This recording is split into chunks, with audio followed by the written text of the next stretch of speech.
She called her husband 17 times while their son was dying. He silenced every single one. While 5-year-old Owen took his last breath in a hospital bed, Derek Mercer was in a luxury hotel suite with his mistress. He heard his phone buzz. He saw his wife's name flash across the screen, and he chose to ignore it. But Derek made one fatal mistake. He forgot who his father-in-law was, a retired federal prosecutor with 30 years of putting criminals behind bars. A man who doesn't forgive, a man who doesn't forget. What happens next will leave you speechless. Stay until the end. You won't believe how this story unfolds. If you love justice, hit subscribe and let's begin. The machine stopped beeping at 11:47 on a frozen December night. Caroline Mercer stood motionless in the pediatric intensive care unit, her hands still wrapped around her son's tiny fingers. The warmth was already leaving his skin, fading like the last light of a winter sunset. 5 years of laughter, of bedtime stories whispered in the dark, of sticky kisses and crayon drawings taped to the refrigerator, all of it ending in a sterile room that smelled of antiseptic and heartbreak. Owen, her beautiful boy with his father's dark hair and her grandmother's blue eyes, gone. The heart monitor displayed a flat green line, its monotonous tone cutting through the chaos of the medical team's final efforts. A nurse touched her shoulder gently, her voice soft with practiced compassion. "Caroline, we need to prepare him now." But Caroline could not move. She could not breathe. She could only stare at the small face that would never smile at her again, the chest that would never rise with another breath.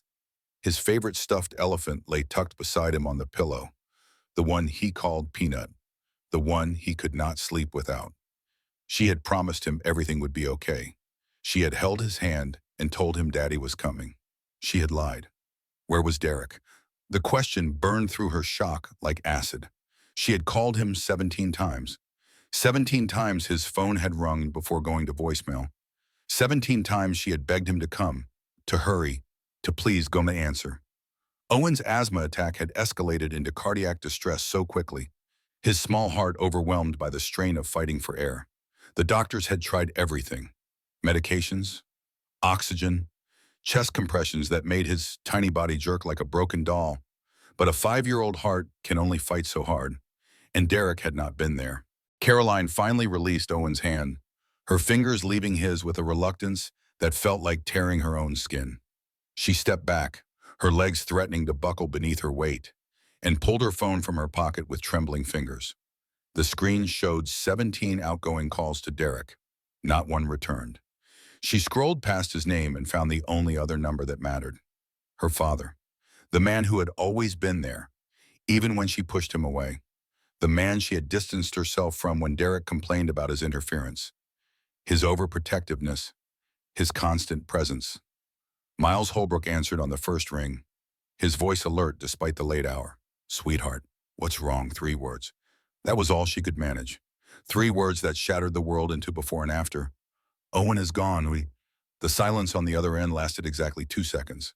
She could hear him processing, could imagine his face shifting from confusion to horror to that iron determination she remembered from childhood.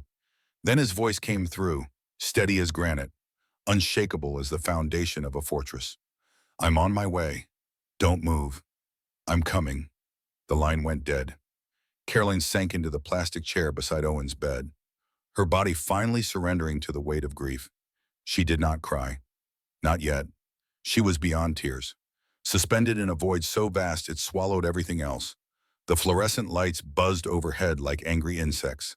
Somewhere down the hall, another child cried for their mother, and the sound pierced Caroline's heart with a jealousy so fierce it frightened her. That child was alive. That mother could still hold her baby. She looked at Owen's face, peaceful now, the struggle finally over. His long eyelashes rested against pale cheeks. His lips, slightly parted, still held the ghost of his last breath. "I'm sorry," she whispered. "Mommy's so sorry." But where was Derek? She knew the answer, even if she could not yet admit it to herself. The knowledge had been building for months, accumulating like snow on a roof until the weight became impossible to ignore. She had seen the credit card statements she was not supposed to find, charges at restaurants she had never visited, hotels she had never stayed in. She had smelled the unfamiliar perfume on his shirts, floral and expensive. Nothing like the simple lavender she wore. She had noticed how he always worked late on Thursdays, how his phone was always face down on the table, how he looked through her instead of at her. But she had made excuses. He was stressed. The job was demanding. Marriage required patience. Tonight of all nights, while their son fought for his life, while she begged and pleaded and prayed for him to answer, he had chosen to be somewhere else, with someone else. At 2:17 in the morning, Derek Mercer finally walked through the hospital doors. Caroline saw him before he saw her. He strode down the corridor with the confidence of a man who had never been denied anything, his cashmere coat dusted with snowflakes, his leather shoes clicking against the linoleum. But something was off. His shirt was slightly wrinkled beneath the coat. His hair was disheveled in a way that had nothing to do with rushing. And when he saw Caroline sitting alone in the hallway outside the pediatric unit, his face arranged itself into an expression of concern that came half a second too late. Caroline. His voice was carefully modulated, the tone of a man who had practiced sincerity until it became indistinguishable from the real thing. What happened? My phone died and I just got your messages. I came as fast as I could. She looked up at him. This man she had married 6 years ago in a garden full of white roses. This man she had built a life with, a home with, a child with. This man who had not been there when their son took his last breath. Owen is dead, she said flatly. Derek's face cycled through emotions that did not quite match the moment. Shock, but delayed. Grief, but shallow. Horror, but performed. All of them slightly off. Like an actor who had not rehearsed his lines, who was improvising a scene he had not prepared for. What? No, that's not. He sat down heavily beside her, the chair creaking under his weight. When how 3 hours ago, his heart gave out. The asthma attack triggered cardiac arrest. They tried to save him for 45 minutes. Derek reached for her hand. She let him take it, but she felt nothing. No comfort, no connection, no warmth. Just the cold certainty that everything she thought she knew about her marriage was a lie. His fingers were cold from the winter night, but there was something else. A faint trace of perfume that was not hers. A softness to his skin that suggested recent washing, as if he had tried to scrub away evidence. I'm so sorry, he said. I should have been here. I should have. Yes, you should have. Behind them, footsteps echoed in the corridor. Measured, deliberate, familiar. Caroline turned to see her father approaching. Miles Holbrook was 67 years old. His hair silver now, his face lined with age and the grief of losing his wife to cancer 3 years earlier. He had retired from a distinguished career as a federal prosecutor. 30 years of putting criminals behind bars. 30 years of fighting for justice in courtrooms across the country. His movements were slower now, his body showing the wear of time, but his eyes were sharp as ever. And when they landed on Derek, something dangerous flickered in their depths. Miles did not speak. He simply looked at Derek's rumpled collar, the faint smudge of lipstick on his cuff that Derek had not noticed, the guilt that hung around him like cheap cologne. Then he gathered his daughter into his arms and held her while she finally began to cry. Derek watched them, his expression carefully blank. He had never liked his father-in-law. Too intrusive, he always said. Too controlling. He doesn't trust me. Perhaps Miles had been right not to trust him, but Derek had no idea that the nightmare had already begun. No idea that the man holding his broken wife was already calculating, already planning, already preparing to dismantle everything Derek had built. The war started that night, in the fluorescent hell of a hospital corridor, over the body of a 5-year-old boy who deserved so much more than the father he was given. The funeral was held on a gray Tuesday morning, the sky heavy with clouds that could not decide whether to snow or weep. St. Michael's Church filled with mourners, colleagues from Caroline's hospital, neighbors from Beacon Hill, Derek's business associates in their expensive black suits. The small white casket sat at the front of the sanctuary, covered in white roses, impossibly tiny against the vast emptiness of death. Caroline stood between her father and her husband, dressed in black, her face a mask of controlled grief. She had not slept in 4 days. Every time she closed her eyes, she saw Owen's face. Every time silence fell, she heard the flatline. Derek played the role of devastated father with practiced ease. He shook hands with mourners, accepting their condolences with appropriately moist eyes. He delivered a eulogy that brought tears to strangers' eyes. his voice cracking at precisely the right moments, his grief perfectly calibrated for public consumption. He spoke of Owen's laughter, of his love for dinosaurs and peanut butter sandwiches, of the way he said, "I love you, Daddy," every night before bed. Caroline listened and wondered if any of it was real. Wondered if Derek had ever truly seen their son, or if Owen had always been just another prop in the performance of a perfect life. At the cemetery, snow began to fall softly on the small casket as it was lowered into the frozen ground. Caroline threw a single white rose into the grave, her hand trembling. "Goodbye, my sweet boy," she whispered. "Mommy loves you forever." Derek stood beside her, his arm around her waist like a prop rather than a partner. When the service ended, he checked his watch.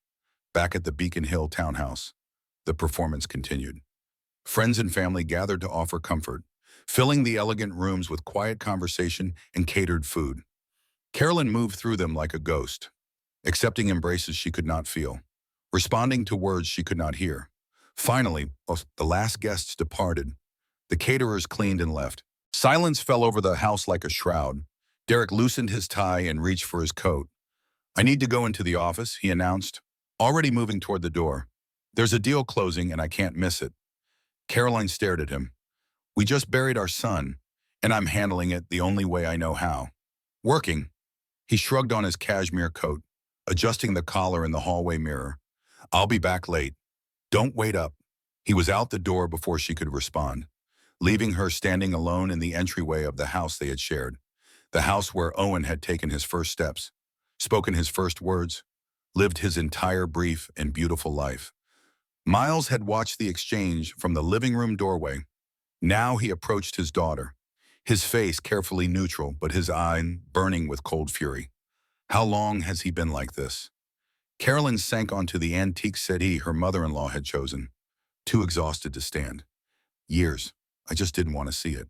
Miles sat beside her, the old leather creaking beneath him. "When your mother was sick, I made a lot of excuses for people who didn't deserve them. I told myself it wasn't the right time to confront certain truths, that we had to focus on her treatment, on keeping hope alive." He paused, his voice roughening with old grief. "I don't want you to make the same mistake I did." "What are you saying?" Dad Miles reached into his coat pocket and withdrew a manila envelope, thick with documents and photographs. "I'm saying that while you were at the hospital with Owen, holding his hand, fighting for his life, I made some calls, old contacts, people who owe me favors from cases I worked decades ago, people who know how to find things that others want hidden." Caroline took the envelope with trembling hands. The paper felt heavy, weighted with secrets. She opened it slowly, almost afraid of what she would find. Inside were photographs, security camera stills from a hotel lobby, the images grainy but unmistakable. Derek walking arm in arm with a young blonde woman, their bodies pressed close together, their faces tilted toward each other with intimate familiarity. More photos showed them entering an elevator, Derek's hand resting on the small of the woman's back. Timestamps in the corner of each image showed they arrived at 7:15 in the evening, the night Owen died. "Her name is Vivian Ashford," Miles said quietly, watching his daughter's face. "She's a junior analyst at Derek's firm, 29 years old, unmarried.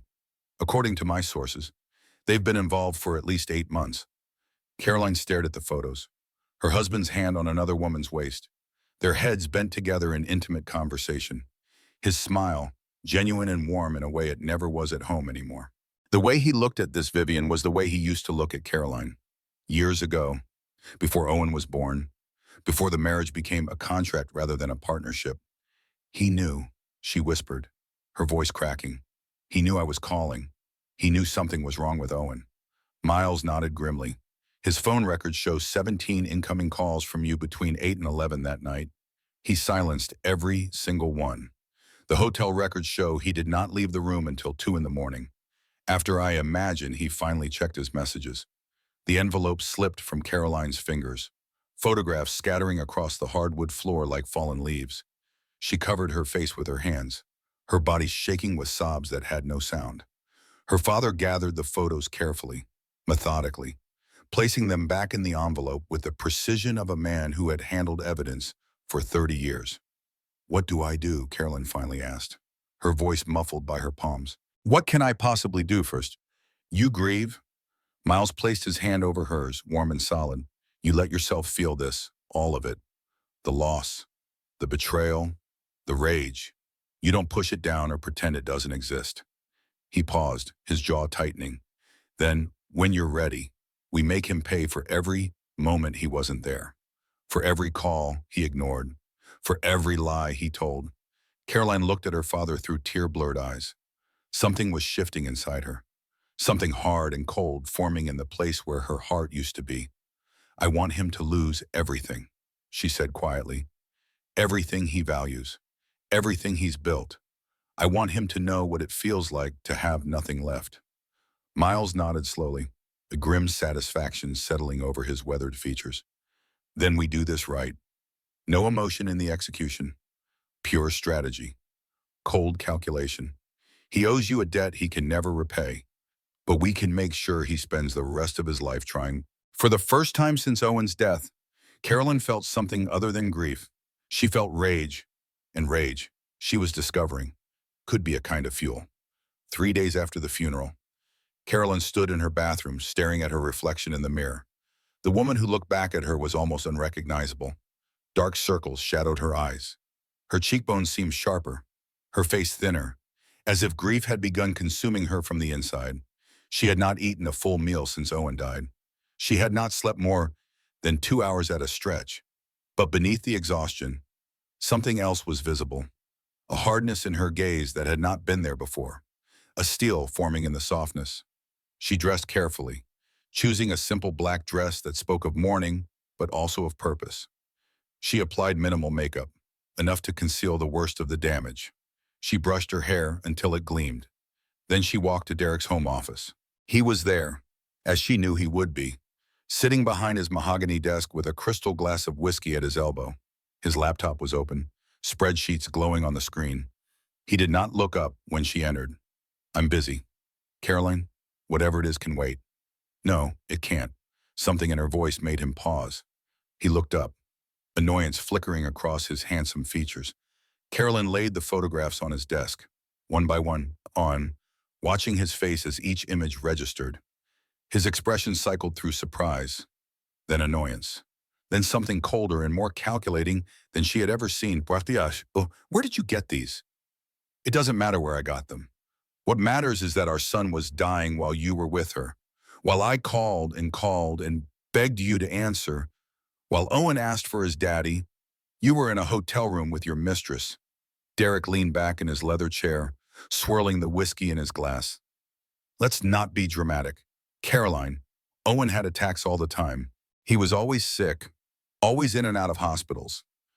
How was I supposed to know this one was different because I called you 17 times? Caroline's voice rose despite her efforts to stay calm. 17 times. Derek, I left messages. I told you it was an emergency. I begged you to come. He shrugged, the gesture infuriatingly casual. My phone was off. These work dinners, you know how they are. Important clients, sensitive negotiations.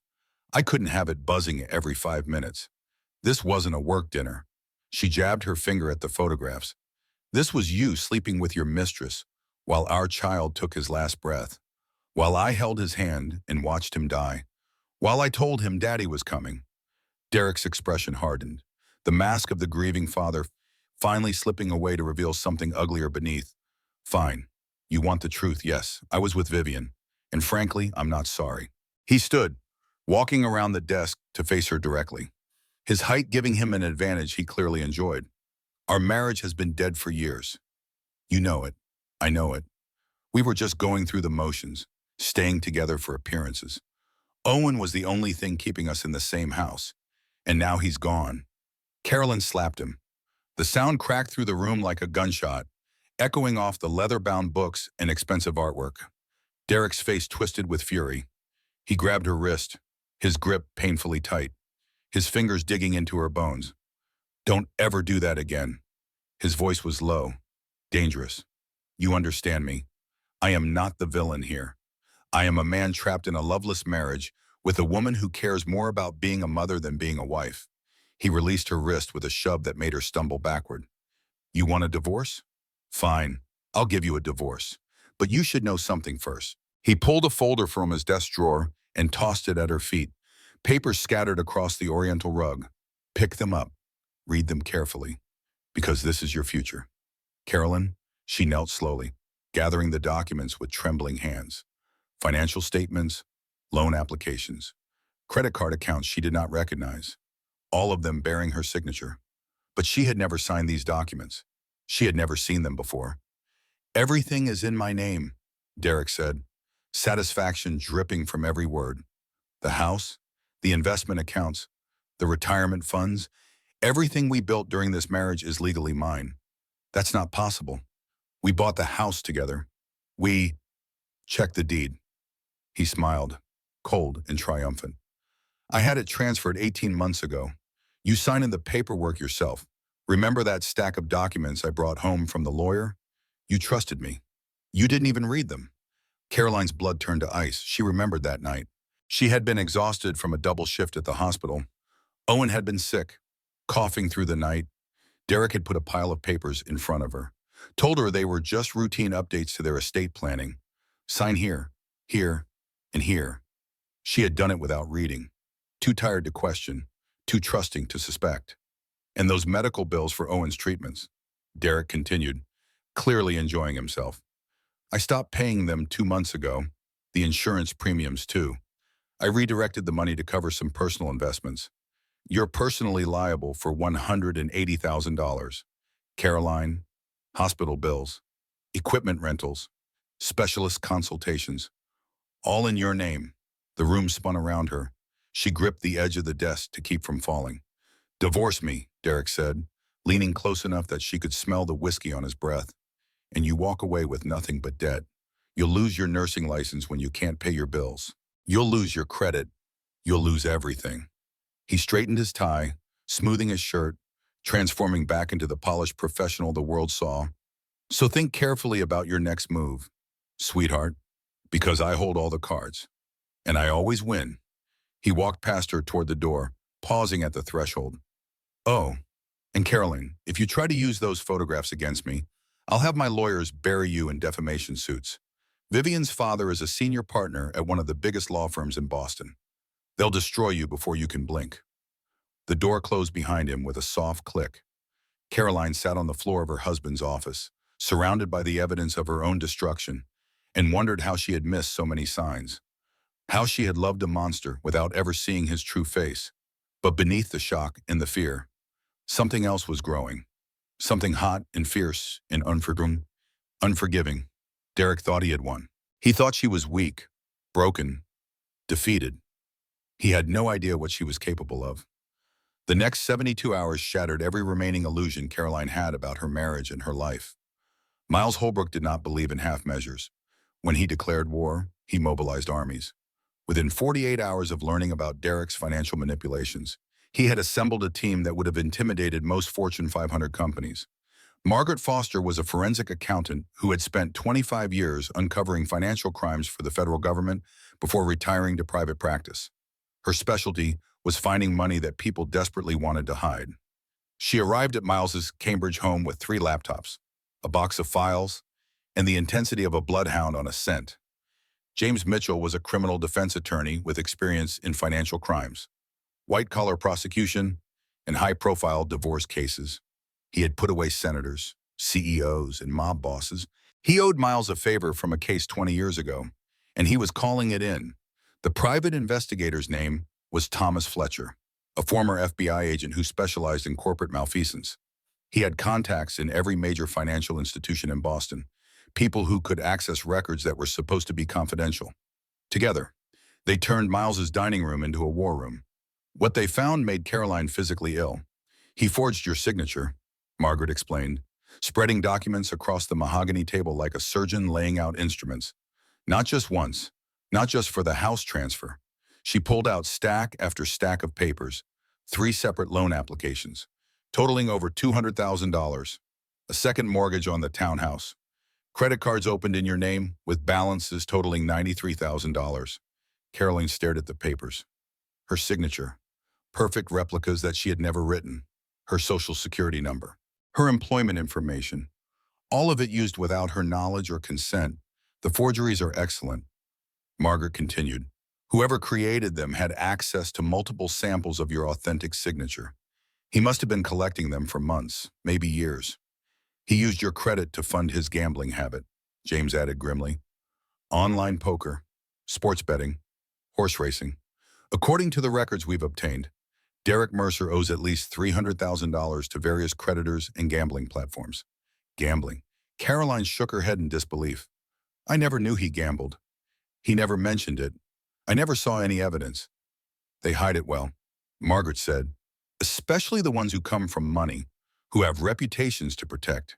They create separate email accounts, separate phone lines, separate identities. They get very good at compartmentalizing. Miles placed his hand on his daughter's shoulder. There's more, and it's worse. Caroline braced herself. How could it possibly be worse? Margaret pulled out another stack of documents. These ones marked with red flags and highlighted passages. These are insurance records. Health insurance, life insurance, coverage for your family. She pointed to a specific line. Derek allowed Owen's health insurance policy to lapse 4 months ago. He stopped paying the premiums. He redirected the money to cover his gambling losses. Caroline felt the blood drain from her face.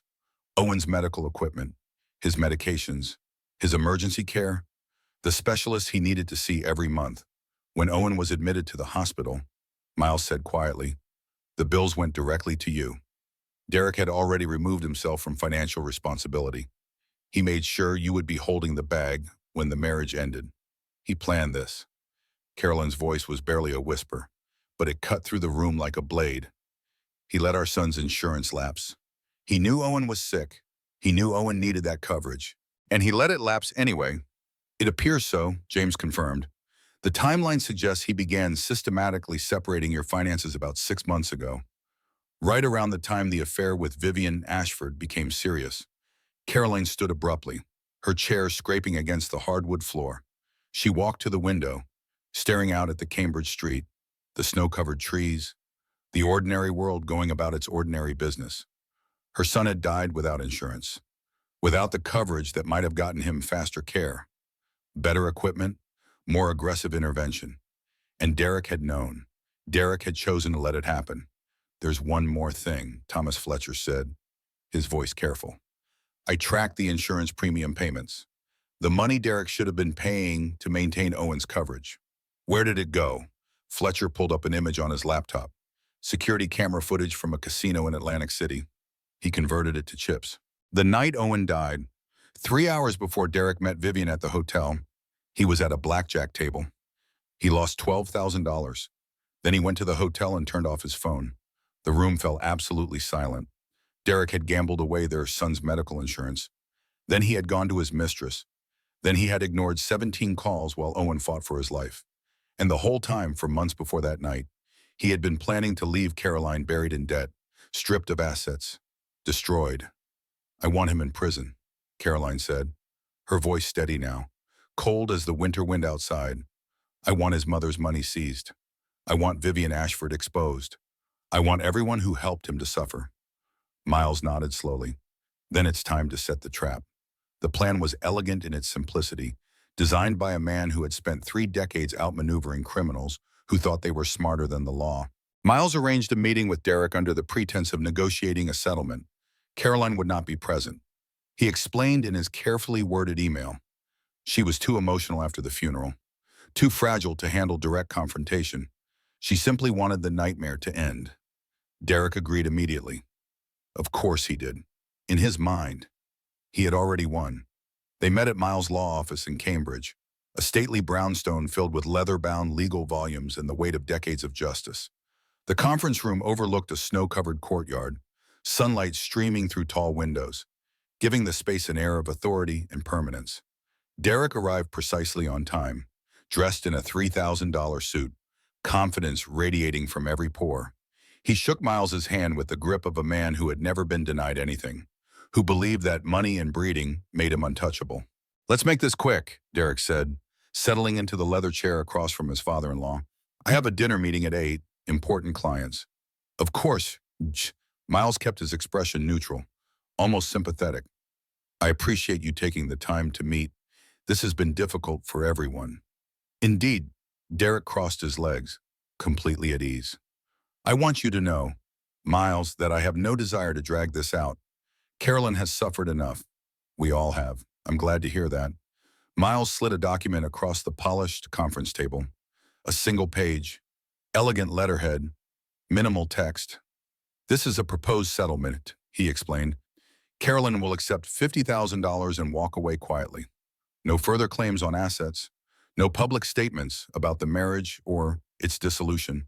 No contact with you or your family going forward. Derek barely glanced at the paper before reaching for a pen from the holder on the table. That's more than fair, he said, already positioning the pen to sign. Honestly, I expected her to fight harder. She always was emotional about money. She's exhausted. Miles watched Derek's hand move toward the signature line. She just wants peace, a chance to start over without constant conflict. Understandable. Derek signed with a flourish, the pen moving in confident strokes. She never had much stomach for confrontation. It's why the marriage failed. Really, she couldn't handle the demands of my world. Miles collected the signed document, examining the signature with careful attention. This is your authentic signature, he asked mildly. No coercion. You're signing this of your own free will. Of course. Derek looked almost offended. What kind of question is that? And you're confirming, by signing this document, that all marital assets were acquired through joint effort during the marriage, that both parties contributed equally to the accumulation of wealth and property. Derek hesitated, the first flicker of uncertainty crossing his handsome face. What its standard language? Miles kept his voice carefully neutral. Just confirming what you've already agreed to in principle. Nothing controversial. Fine, yes. Whatever. Just get me the final papers and let's be done with this. Miles smiled. A small smile, barely visible, but with an edge that made Derek shift uncomfortably in his seat. Thank you, Derek. You've been very helpful. Derek stood, already reaching for his cashmere coat. Send the finalized agreement to my lawyer. I want this wrapped up by the end of the month. Before the holidays, if possible. He was halfway to the door when Miles spoke again. Oh, and Derek, those documents you just signed, they're an admission that all marital assets were acquired jointly during the marriage. You just invalidated your own prenuptial agreement. Derek froze, his hand on the doorknob. What are you talking about? Miles rose from his chair, straightening his tie with deliberate precision.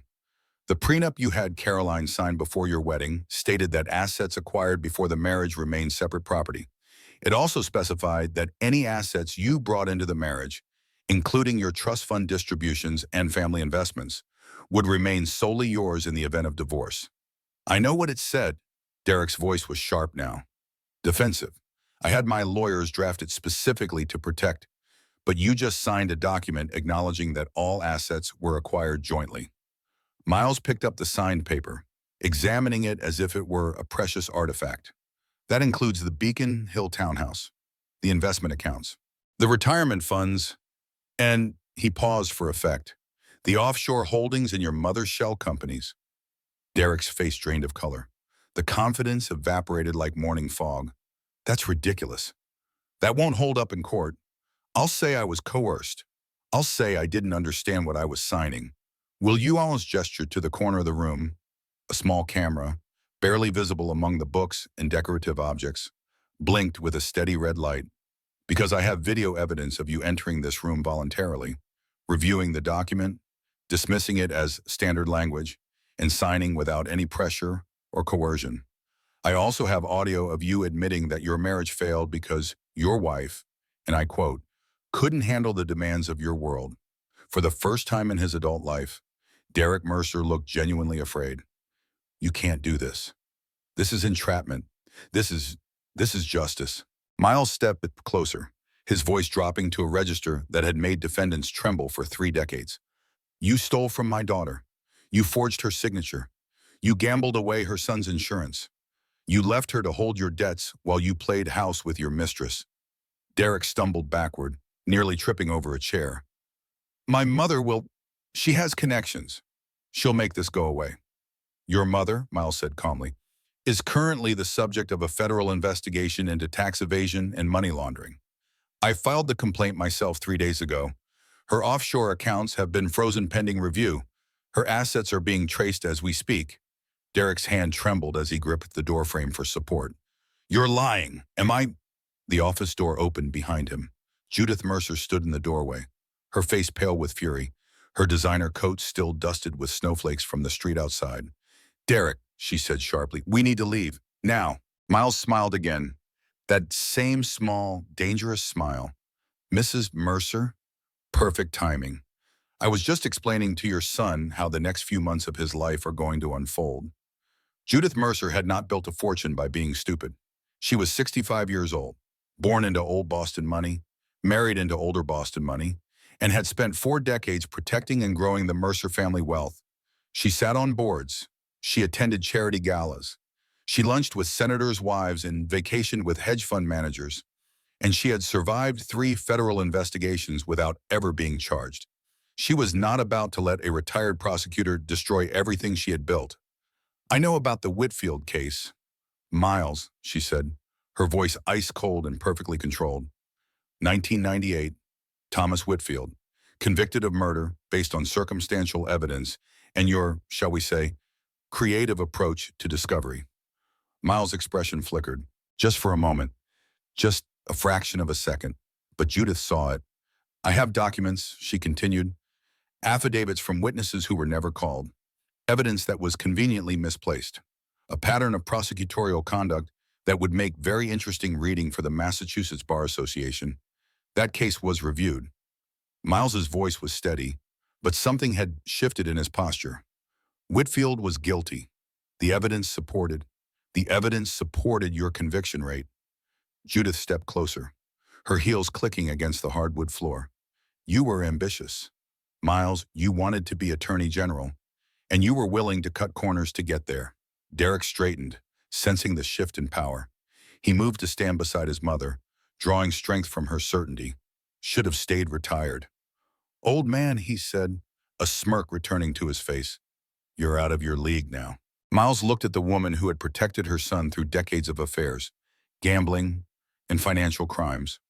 The woman who had helped him hide assets, forge documents, destroy the lives of anyone who got in his way. For a moment, he considered calling her bluff. He had faced down drug lords and mob bosses. He had prosecuted men who murdered witnesses and threatened judges. Judith Mercer, for all her money and connections, was not in that league. But she did not need to be. She only needed to create doubt, to muddy the waters, to give Derek's lawyers ammunition to challenge every piece of evidence Miles had gathered. If she went public with the allegations about the Whitfield case, it would not matter if they were true. The accusation alone would taint everything. The media would have a field day. Retired prosecutor, accused of misconduct. Every conviction he had ever won would be questioned. Every defendant he had put away would file appeals. And Caroline's case against Derek would collapse under the weight of his compromised credibility. Get out, Miles said quietly. Both of you, now. Derek laughed, the sound ugly with triumph. We'll see you in court, old man. And when we're done, your daughter will be lucky to afford a studio apartment. They left without another word, the door closing behind them with a finality that echoed through the empty office. Miles sat alone in the conference room for a long time, staring at the signed document in his hands. Evidence that should have been enough. Evidence that might now be worthless. That evening, he told Caroline everything. She listened in silence as he explained Judith's threat, the Whitfield case, the choices he had made 30 years ago that were now coming back to haunt them both. So that's it, she asked when he finished. He wins no. Miles shook his head, his jaw set with determination. He doesn't win. You win, but it has to be you, not me. What do you mean if I'm directly involved in presenting the case against Derek? His lawyers will use my past to discredit everything. They'll claim I manufactured evidence, coerced witnesses, manipulated documents. It doesn't matter if it's true. The accusation will be enough to create reasonable doubt. Caroline stared at him. So you're saying I have to do this alone? I'm saying you have to be the one standing in front of him when it all comes crashing down. Miles leaned forward, taking her hands in his. I'll give you everything you need. The evidence, the contacts, the strategy. I'll be behind you every step of the way. But when you walk into that room to face Derek, it has to be just you. Why? Because he underestimates you. Miles's eyes burned with fierce conviction. He has spent years making you feel small, weak, dependent. He's told everyone you're weak. He believes it himself. And when you destroy him, when you stand there and watch him lose everything, it has to be absolutely clear that you did it yourself. Not your father, not your lawyers. You. Carolyn stood and walked to the window. Outside, snow was falling on the quiet Cambridge street. Children played on a neighbor's lawn, their laughter drifting through the glass. She thought about Owen, about the 17 phone calls Derek had ignored, about the insurance he had gambled away, about the debt he had piled on her shoulders while planning his escape. She thought about every time he had dismissed her opinions, every time he had made her feel stupid for asking questions, every time she had swallowed her doubts because she wanted to believe in the life they were building together. She thought about her father, the man who had always protected her, the man who was now stepping aside, not because he didn't love her, but because he believed she was strong enough to stand on her own. "Okay," she said quietly. "Tell me what I need to do." The next 3 weeks were the hardest of Caroline's life. She met with James Mitchell every morning, learning how to present evidence clearly and persuasively. She practiced answering hostile questions, the kind Derek's lawyers would throw at her to make her seem unstable, vindictive, unreliable. She memorized timelines and documents until she could recite them in her sleep, the dates of Derek's gambling losses, the amounts he had forged in her name, the precise moment when Owen's insurance lapsed, the 17 calls she had made on the night her son died. She met with the 3 women Derek had victimized before her.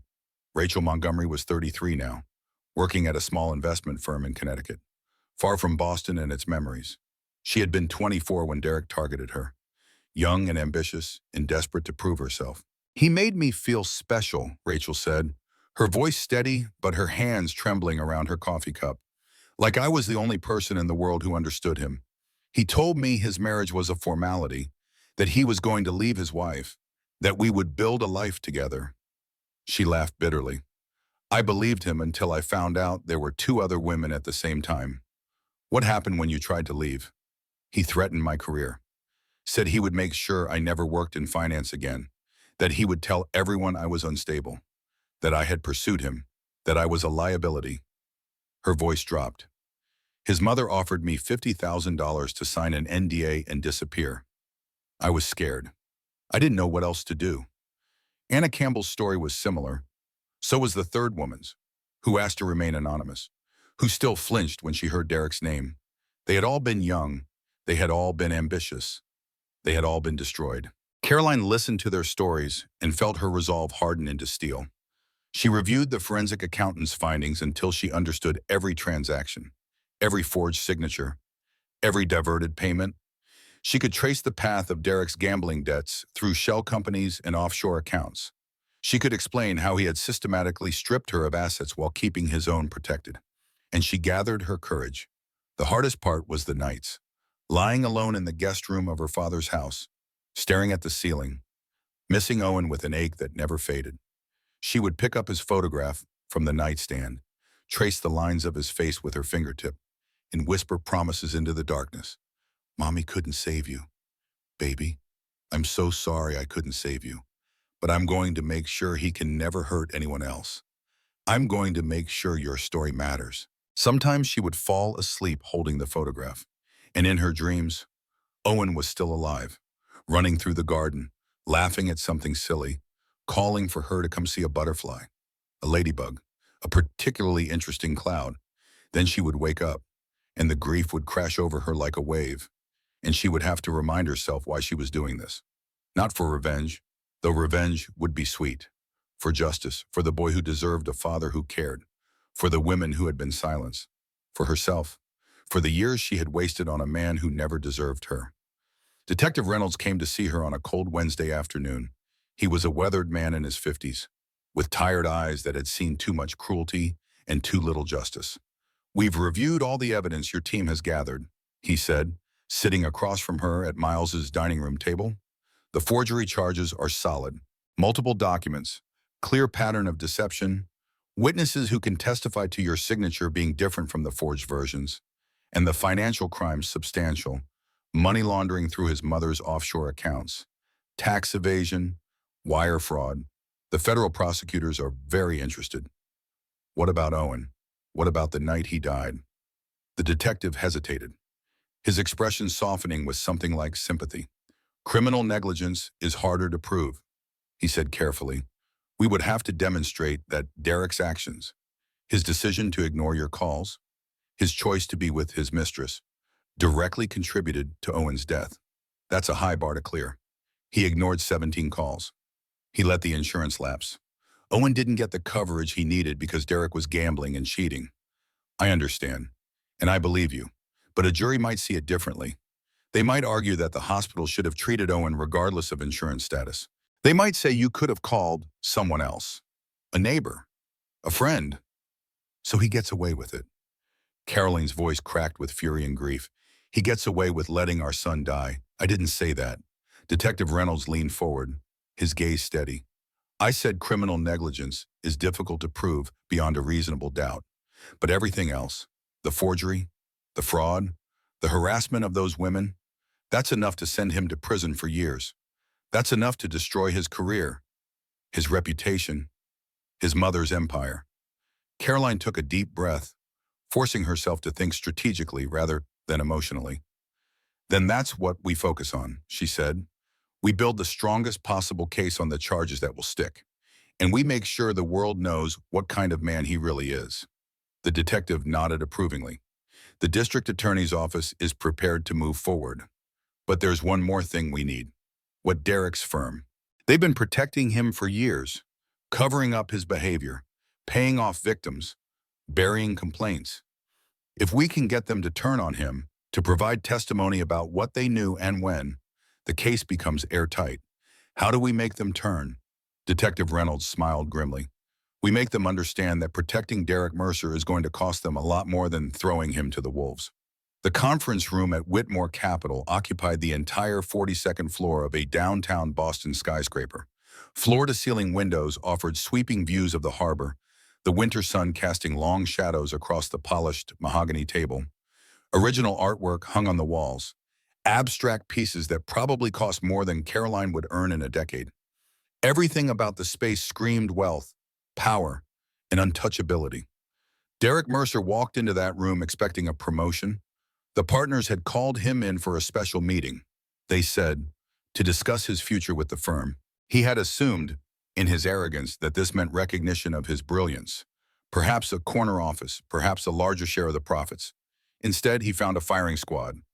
Seated around the massive conference table were the firm's 3 senior partners, their faces carefully neutral, but their eyes cold with calculation.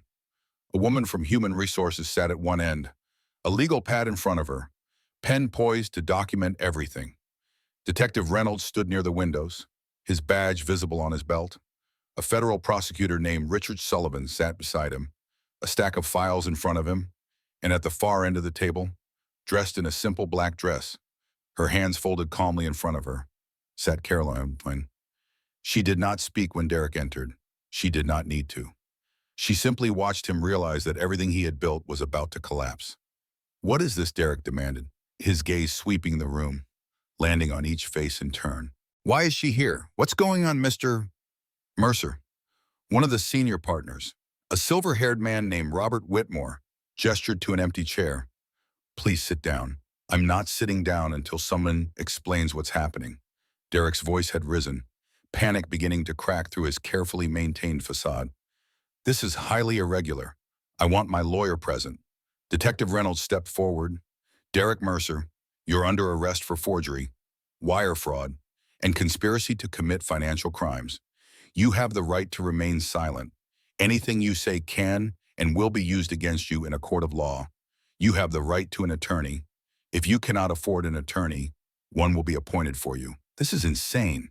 Derek backed away, nearly tripping over a chair. My mother will destroy all of you. She has connections you can't even imagine. Your mother, Richard Sullivan said calmly, is currently in federal custody. She was arrested this morning at her residence in Beacon Hill. Her assets have been frozen pending trial. Derek's face went white. His hand gripped the back of a chair for support. You can't do this, he whispered. You can't. We already have.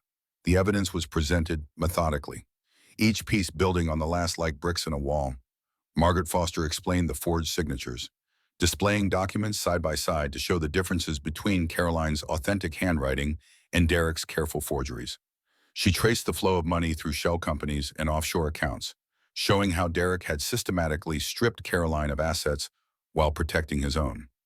Rachel Montgomery testified via video link, her face composed but her voice trembling as she described Derek's harassment and the payoff she had received to stay silent. Anna Campbell followed, then the third woman, their stories forming a pattern of predatory behavior spanning years.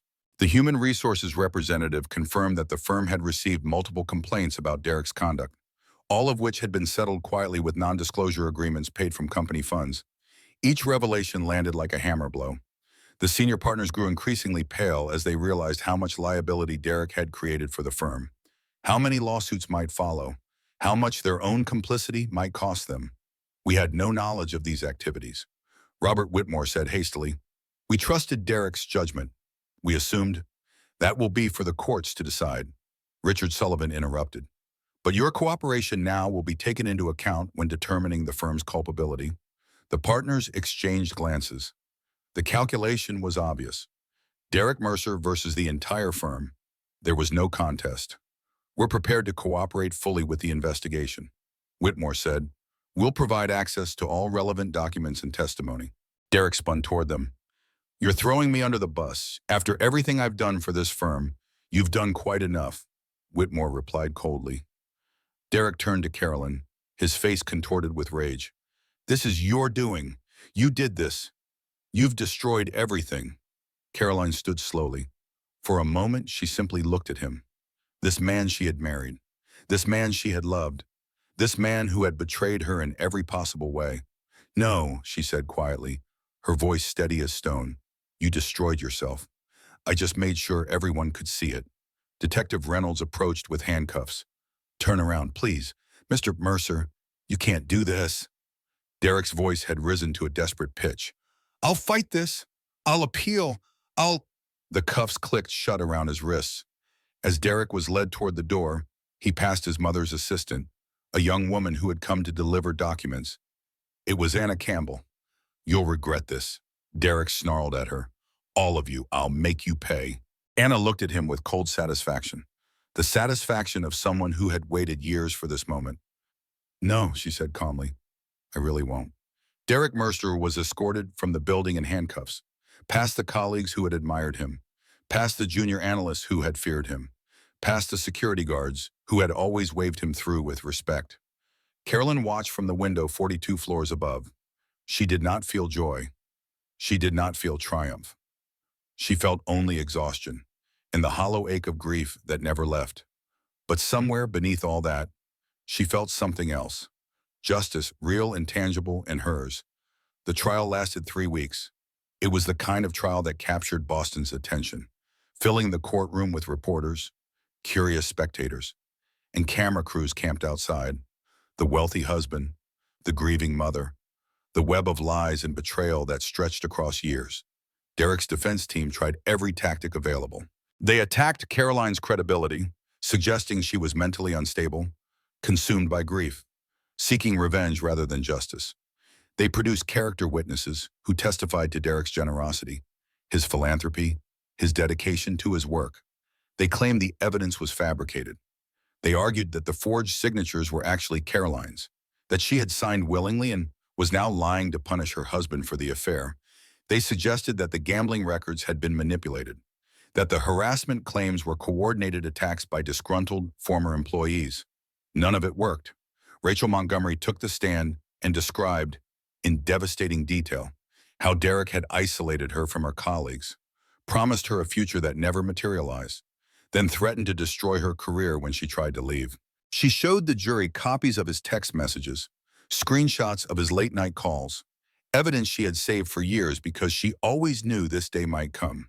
Anna Campbell testified about the culture of fear Derek had created at the firm, how junior employees learned never to refuse his demands, how complaints disappeared into human resources and never emerged, how she had watched 3 colleagues leave rather than continue working near him. Margaret Foster explained the financial crimes in terms the jury could understand, how Derek had forged his wife's signature to take out loans, how he had redirected insurance payments to cover gambling losses, how he had systematically transferred assets out of Caroline's name while she nursed their sick child. Dr. Patricia Ellis, Owen's cardiologist, testified about the impact of lapsed insurance, the missed appointments, the monitoring equipment that should have been upgraded, the warning signs that might have been caught earlier if Owen had received proper preventive care. She could not say with certainty that Owen would have survived if his insurance had remained active. Medicine did not deal in certainties, but she could say that his chances would have been better, that the standard of care he received was compromised by financial constraints that should never have existed. And then Caroline testified. She spoke for over 2 hours. Her voice was steady. Her answers were precise. She did not break down, did not sob, did not perform grief for the cameras. She simply told the truth. She described her marriage, the slow erosion of trust and connection, the growing suspicion that something was wrong. She explained how Derek had isolated her from friends and family, made her dependent on him, convinced her that she was not smart enough to manage their finances. She recounted the night Owen died, the 17 phone calls, the voicemails that went unanswered. The moment when the doctors told her they had done everything they could, she described finding the evidence of Derek's betrayal, the photographs, the forged documents, the mountain of debt he had piled on her shoulders, and she explained what she wanted from the jury. Not revenge, she said, looking at each juror in turn. I didn't come here looking for revenge. Revenge won't bring my son back. Nothing will bring my son back. She paused, composing herself. I came here looking for accountability, for Derek to face consequences for what he did, for the women he hurt to finally have their stories heard, for the world to know that men like him don't get to keep destroying lives without anyone noticing. She looked at Derek, sitting at the defense table in his expensive suit, his face carefully blank. I loved you, she said quietly. I gave you everything. My trust, my loyalty, my son. And you threw it all away for money and ego and a woman who meant nothing to you. Derek's jaw tightened, but he said nothing. I hope you think about that every day for the rest of your life. Caroline continued. I hope you think about Owen, about the sound of his laugh, about the way he called for his daddy in the hospital, wondering why you weren't there. She turned back to the jury. I'm asking you to hold him accountable, not just for me, for every woman who's been silenced, for every family that's been destroyed, for every child who deserved better than a father like him. The prosecution rested. The jury deliberated for 4 hours. They found Derek Mercer guilty on all counts. The sentencing came a month later. Carolyn sat in the front row of the courtroom, her father beside her. Derek stood before Judge Patricia Winters in an orange jumpsuit, his expensive haircut grown ragged, his arrogance finally stripped away. Mr. Mercer, the judge said, her voice grave, you have been convicted of forgery, wire fraud, money laundering, and multiple counts of conspiracy to commit financial crimes. You have systematically betrayed your wife, your family, your colleagues, and the laws of this nation. Derek stared at the floor. You used your position of trust to steal from the woman you promised to love and protect. You allowed your child's medical care to lapse while you indulged your addictions. You silenced women who tried to speak out against your abuse. The judge's voice hardened. This court sentences you to 4 years in federal prison, followed by 5 years of supervised release. You will be required to pay full restitution to all victims of your crimes. Your professional licenses are permanently revoked. You will never work in financial services again. The gavel fell. Derek was led away without looking back. Carolyn watched him go. She waited to feel something, triumph or satisfaction or closure, but all she felt was tired. Tired and sad and empty. Her father took her hand. It's over, sweetheart. No, she said quietly. It's just beginning. 6 months after Derek's conviction. Carolyn stood at the edge of a small memorial garden on the outskirts of Boston. The garden had been funded anonymously. Though Caroline knew it was her father, Miles refused to confirm or deny. But she recognized his hand in the careful design, the attention to detail, the inscription on the entrance sign, the Owen Mercer Memorial Garden, a place of healing for families who have lost children. Spring had finally arrived, tentative and tender after the long winter. Flowers bloomed in careful rows, tulips and daffodils and crocuses pushing up through soil that still remembered the frost. A small fountain trickled peacefully at the center, its gentle sound mingling with birdsong. Benches offered places to sit and remember, to grieve and to hope. Caroline walked the winding path to the far corner, where a young oak tree had been planted in Owen's honor. The sapling was small, barely taller than she was, its leaves just beginning to unfurl in the warming air. A brass plaque was embedded in the stone at its base. Owen James Mercer, 5 years of laughter, forever in our hearts. Carolyn knelt in the soft grass and placed a bouquet of white roses against the plaque. Owen's favorite color had been blue, but he had loved white roses because they reminded him of snow. And Owen had loved snow more than anything in the world. I couldn't save you, baby, she whispered. I tried so hard. I called and nobody came. I'm so sorry, sweetheart. I'm so sorry I couldn't save you. The wind stirred the leaves of the little oak tree, a gentle rustling that almost sounded like a child's laughter. But I made sure he couldn't hurt anyone else. I made sure everyone knows what he did. I made sure your story matters. She touched the plaque, tracing the letters of his name. I think about you every day, every single day. I see your face when I close my eyes. I hear your voice when the house is quiet. I feel you with me, always, everywhere I go. Tears rolled down her cheeks, but she did not wipe them away. Your grandpa says you would be proud of me. He says I found strength I did not know I had. Maybe he's right, but I would give it all up, every bit of it, just to hold you one more time. She sat back on her heels, looking up at the tree that would grow taller each year, a living monument to her son's brief and beautiful life. I'm going to be okay, she said. Not today, maybe not tomorrow, but someday I'm going to find a way to carry this grief and still keep living. That's what you would want, isn't it? You always wanted everyone to be happy. The fountain bubbled peacefully behind her. Somewhere in the garden, a cardinal sang. Footsteps crunched on the gravel path. Caroline turned to see Dr. Patricia Ellis approaching, the cardiologist who had fought so hard to save Owen's life. I thought I might find you here, Dr. Ellis said gently. She was older than Caroline, with gray streaking her dark hair and kind lines around her eyes. May I sit? Caroline nodded, making room on the small bench near the tree. They sat in silence for a while, watching the wind ripple through the spring flowers. There's something I wanted to talk to you about, Dr. Ellis finally said. I've been thinking about it for months, but I wanted to wait until the trial was over, until you had some space to breathe. What is it? Dr. Ellis turned to face her.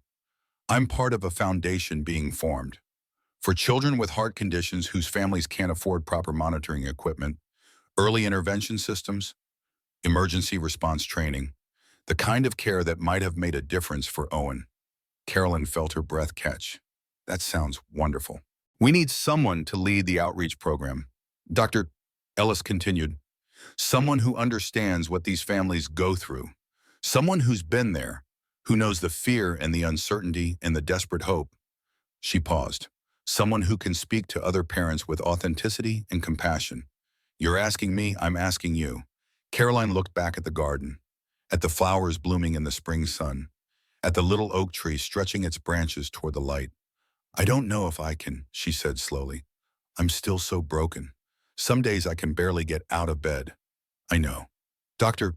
Ellis placed a gentle hand on Caroline's arm. And there's no pressure, no timeline. But I want you to know that the option is there.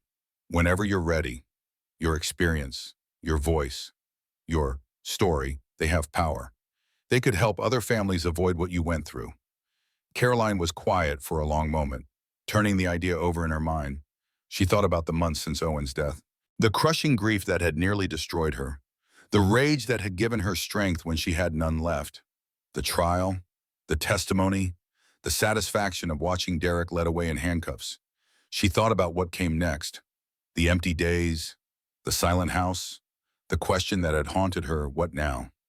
Maybe this was the answer. Maybe the worst thing that had ever happened to her could become something meaningful. Maybe Owen's death could save other lives. There are moments in every person's life when they stand at a crossroads, when the pain of the past and the possibility of the future converge into a single choice. These are the moments that define us, not by what was done to us, but by what we choose to do next. Caroline had lost everything: her son, her marriage, her faith in the life she had built. But she had also gained something: strength she never knew she possessed, purpose forged in fire, the knowledge that she could survive the worst and still find a reason to keep moving forward. "When do we start?" she asked. "Doctor," Ellis smiled. "Whenever you're ready." Carolyn stood. She looked at Owen's tree one more time, at the little oak that would grow tall and strong, that would provide shade for future visitors, that would stand as a testament to a boy who was loved beyond measure. "I'm ready," she said. 3 months later, the foundation launched its first program. Caroline spoke at the opening ceremony, standing before a room full of parents, doctors, donors, and reporters. She wore a simple blue dress, Owen's favorite color. Her hands trembled slightly as she gripped the podium, but her voice was clear and strong. She told Owen's story. She talked about the 17 phone calls, about the insurance that lapsed, about the system that failed her son, about the husband who prioritized his mistress over his dying child. But she also talked about hope. "We can't change what happened," she said, looking out at the audience. "We can't bring back the children we've lost. The pain of that loss never fully goes away. It becomes part of us, woven into who we are." She paused, composing herself. "But we can make sure their stories matter. We can build something that protects other families from the same heartbreak. We can transform our grief into action, our loss into legacy." Some audience members were crying. Others were nodding. All were listening. "My son's heart gave out on a December night," she continued. "But his love, his beautiful, generous, unconditional love, is still beating.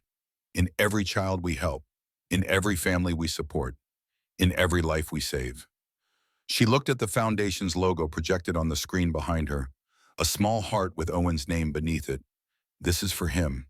This is for all of them. And this is for every parent who has ever held their child's hand and prayed for one more day." The audience rose to their feet, applauding. Miles watched from the back of the room, tears streaming down his weathered face. His daughter had become something extraordinary. Not just a survivor, a leader, a voice for the voiceless. After the ceremony, Carolyn walked outside into the spring sunshine. The world was green and growing, full of possibilities she had not been able to see in the darkness of winter. She thought about Derek, serving his sentence in a federal facility, about Judith, stripped of her fortune and her power, awaiting her own trial, about Vivian, whose career had been destroyed by the scandal, who had fled Boston in disgrace. She thought about justice, and whether it was ever really enough. And she thought about Owen. Somewhere, she knew, he was watching, proud of his mother, proud of the woman she had become. She tilted her face toward the sun and closed her eyes, feeling its warmth on her skin, feeling something like peace settle into her heart. "They thought grief would break me," she whispered. "They thought silence would bury me. But some women don't break. We burn. And when we rise from the ashes, we make sure the ones who tried to destroy us can never hurt anyone again." The wind carried her words away, scattering them like seeds across the awakening earth. And somewhere in a garden planted in his memory, a small oak tree stretched its branches toward the light, growing stronger with each passing day, just like his mother.